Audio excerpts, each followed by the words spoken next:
By 10:30 that morning, the plot to kill Franz Ferdinand had already failed. A bomb had been thrown, and it missed. The heir to the Austro-Hungarian Empire was alive, unhurt, and being driven out of the city. Then a driver made a wrong turn and stopped the car about 5 feet from a teenager with a pistol. And here's the thread I want you to hold on to all the way to the end. 6 young men waded along the river that morning, and one of the 6 wasn't Serbian at all. Who he was quietly breaks the tidy story most of us got taught, the one where a single country pulled a single trigger. Fenrir here. And that first bomb they threw, it missed. 6 shooters strung along the river, 1 thrown bomb, and the whole plot still almost died on the spot. This is Maya, and before this turns into a puzzle about street corners, look at who was actually in that car. A husband and his wife, Sophie, riding out on their wedding anniversary. Franz Ferdinand had spent the morning being cheered. Then that bomb was thrown and missed, and he still insisted on going to check on the people his own visit had gotten hurt. The cold fact is that decency is what put him back on that street. I'm Caroline. Before we mourn them, one question. How does a man survive a bomb at 10:10 and die by a pistol an hour later on the same route? Follow that hour. The wrong turn is where it all comes apart. So walk the morning with us, minute by minute, and it stops looking like fate. It starts looking like a chain of small, ordinary mistakes. 2 shots ended 2 lives and, within weeks, cracked open the whole century. And the strangest part isn't the shooting at all. It's how close the world came to never hearing his name. This one's been sitting in the comments under every video on this since I can remember. If the assassination was such a long shot, was World War I basically an accident? Hold that. It steers everything we're about to do. So here's the ruling before we even start. Nothing about that morning was inevitable, and that's exactly what makes it terrifying. Let's go back to the riverbank because the plot itself is stranger than the shooting. Fenrir, you wanted to fight the postcard version. Start us there.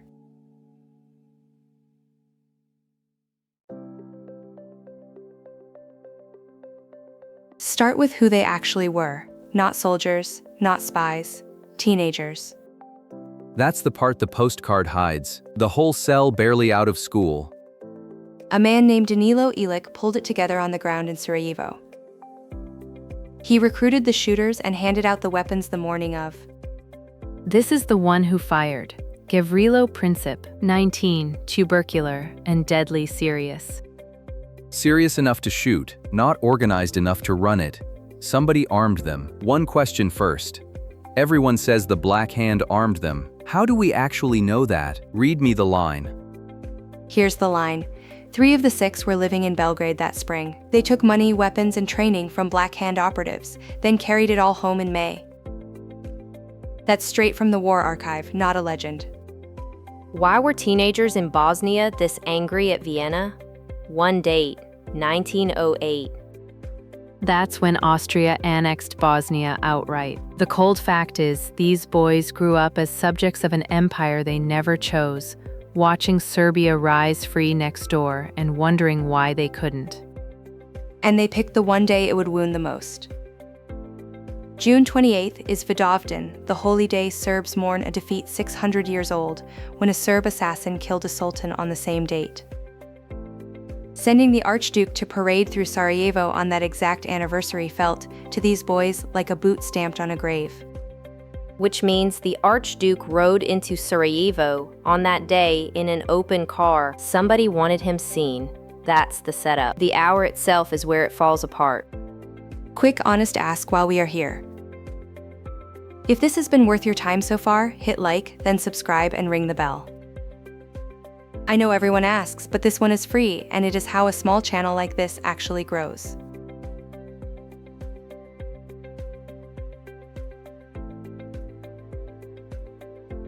"10:10 in the morning, the first attempt actually happens, and the bomb misses in the most Sarajevo way possible.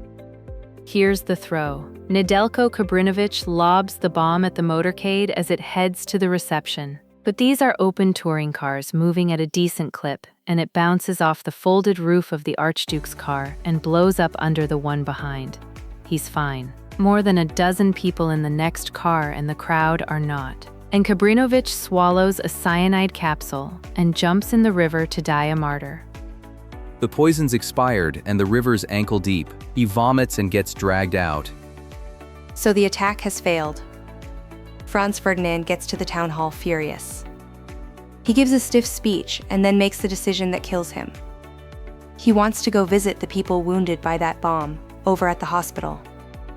You want to call that bad luck, and you're right, it was. A kind man doing a kind thing. But here's the sharper question. Why was there still a loaded gun standing on that route an hour after a bomb went off? So they changed the plan. Straight down the quay to the hospital, skip the crowded center, move fast. Here's where I want you to guess, because almost everyone gets this wrong. The drivers take the wrong turn. Why? Option A, the drivers were told the new route and forgot it. Option B, the drivers were never told at all. Which one actually happened? Careful, has to be A. Somebody told them and it got garbled in the chaos. B, and it's worse than it sounds. Governor Pechorek settled on the new route, and the change never reached the drivers. So 3 drivers, Ferdinand's included, drove the only route they knew, the old one. That's the piece nobody puts on the postcard. An order that never got delivered to a single driver. Call it the Phantom Order. Look at the map they actually drove. The plan was to stay on the river road, the Apple Key. But at the corner by the Latin Bridge, the lead cars turn right onto Franz Josef Street. That's the old route. And Ferdinand's car just follows them in. And there, on that exact corner, is a delicatessen. Standing right in front of it is Gavrilo Princip. Of all the wrong turns in history, this one rolls the heir to the throne to a dead stop in front of the one man still hunting him. Hold on. The car stalls? It doesn't just drive off? It stalls. Pechorek shouts that it's the wrong way. The driver throws it into reverse. The car has no smooth reverse gear, so it just stops dead in the street. The wrong turn parks the heir about 5 feet from Princip. He steps up and fires twice. The first shot tears open Franz Ferdinand's neck. The second hits Sophie in the abdomen. His plea is for her. Sophie, stay alive for our children. They're both gone within the hour. Walk the clock one more time. 10 in the morning, the drive begins. 10 past 10, the bomb misses. 10:30, the reception. 10:50, the route changes and nobody tells the drivers. 10:55, the wrong turn and 2 shots. Not one mistake. A stack of ordinary ones that happen to line up, and a whole century tips over.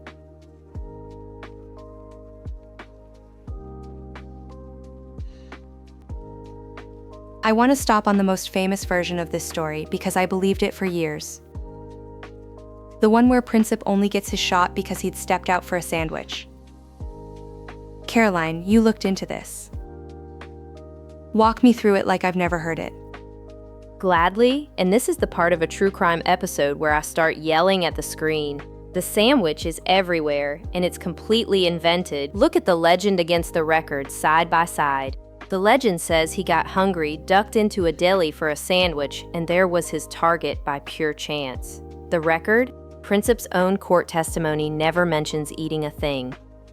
The timing kills it on its own. The shooting's at about 5 to 11 in the morning. The cold fact is nobody in Sarajevo is eating lunch at 10:55. Also, the sandwich barely existed in Bosnia in 1914. It's an English thing. Where's the sandwich from then? A satirical novel in 2001, then a television docudrama in 2003 that ran with it. That documentary literally narrates, quote, Gavrilo Princip has just eaten a sandwich and is now standing outside the delicatessen, end quote. That is the whole origin. A century of history books, and not one of them mentions a sandwich. So that tidy little accident, the freak snack that started a war, the version I repeated for years, it's fiction. What the myth steals from you is this. Princip wasn't lucky. He was standing exactly where the motorcade had been published to go, on a route printed in the papers for weeks. He didn't need a sandwich. He needed the car to come back, and a wrong turn brought it right to him.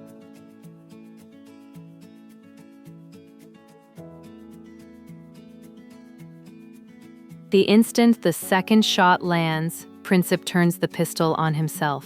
The crowd's faster. They grab his arm, and he never gets the chance. Same plan as the bomber, same failure. He swallows poison too. Does the poison work? Of course not. It's the same weak cyanide, and it only makes him sick. The mob has him. The police pull him out. He's beaten but alive, and both attempts on his own life have failed. Here's what haunts me about the aftermath. Every safety net failed in the same direction. That phantom order, the route change nobody delivered, didn't just cause the wrong turn. It meant no extra guards, no cleared street, nothing. The missing order that killed him also left his killer standing in a friendly crowd. Then there's the photograph you've seen 1,000 times. A man in a crowd, dragged off by police, captioned everywhere as the arrest of Gavrilo Princip. The record says it probably isn't him. A caption is just fine print nobody reads, and I read fine print for a living. Historians now think the man being seized here is a bystander, a young man named Ferdinand Beer swept up in the panic, so the single most reproduced image of the arrest likely shows the wrong person entirely. Back up. The most famous photo of the whole thing is a stranger. That's the one. A myth on top of a myth. First the sandwich, now the face. Maya, you've been quiet. You've had a question forming. I have. Here it is. If the arrest photo is wrong and the sandwich invented, how much actually holds up? What can we still trust as real? Here's the ruling. The spine holds, 6 plotters, a missed bomb, a wrong turn, 2 shots and a trial. All documented, all sourced. It's the garnish that's fake, the snack and the photo. Strip those away and the real story is somehow stranger than the myth.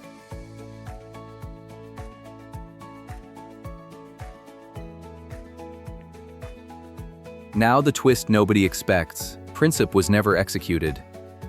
Why does the killer escape the gallows? Habsburg law. It barred the death penalty for anyone under 20 at the time of the crime. Inside that courtroom, the trial opens in October 1914. 25 defendants are crammed into the dock, and the judges hit a wall with Princip. To hang him, he has to have been 20 years old on the day of the crime. He was 19. They counted out, and he's missed the line between prison and a rope by 27 days. 27 days between Gavrilo Princip and the gallows. So the man at the center of a world war gets the maximum a minor can receive. 20 years. The older plotters, the ones past 20, don't get the same mercy. Danilo Ilic, the organizer, and 2 others are hanged. Wait, that's the whole sentence? For all of it? That's the whole sentence. And he doesn't finish it. A fortress cell at the Regensstadt, chained to a wall, held in solitary. The tuberculosis eats into his bones, and before the end it costs him his right arm. They amputate it in prison. Gavrilo Princip dies in April 1918, 23 years old. Months before the war he helped start finally grinds to a halt.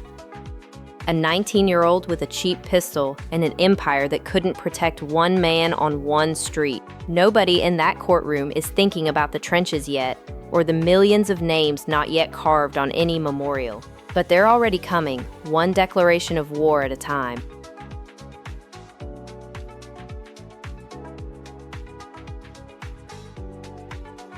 One question outlives everyone in this story. Who was really behind those 2 shots? And it wasn't strictly Serbia.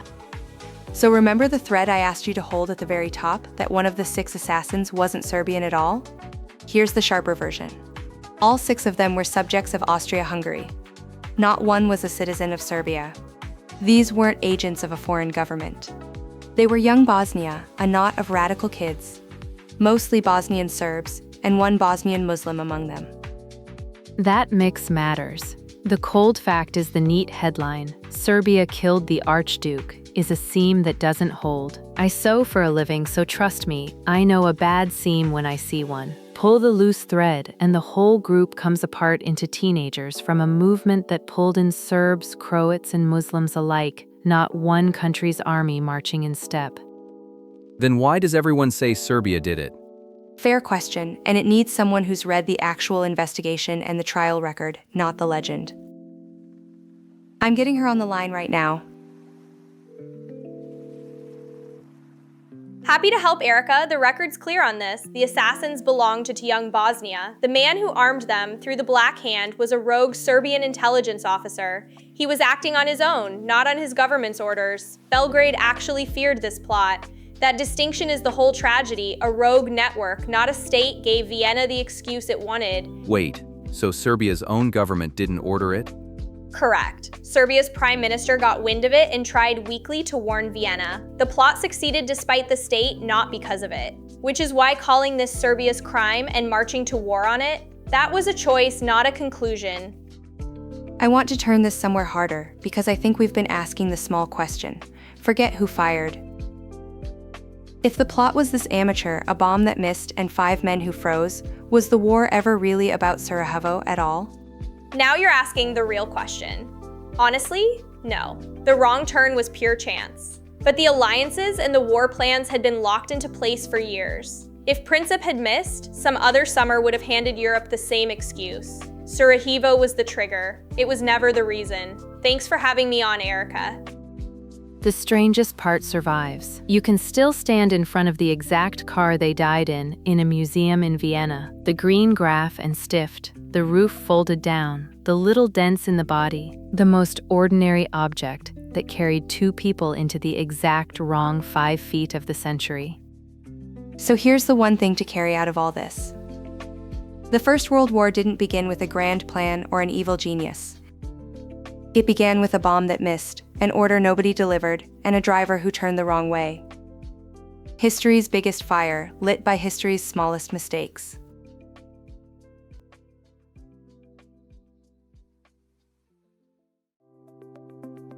Before I run it back, try to name the one thing that actually caused those deaths. Got it? Here's mine. It wasn't a grand conspiracy.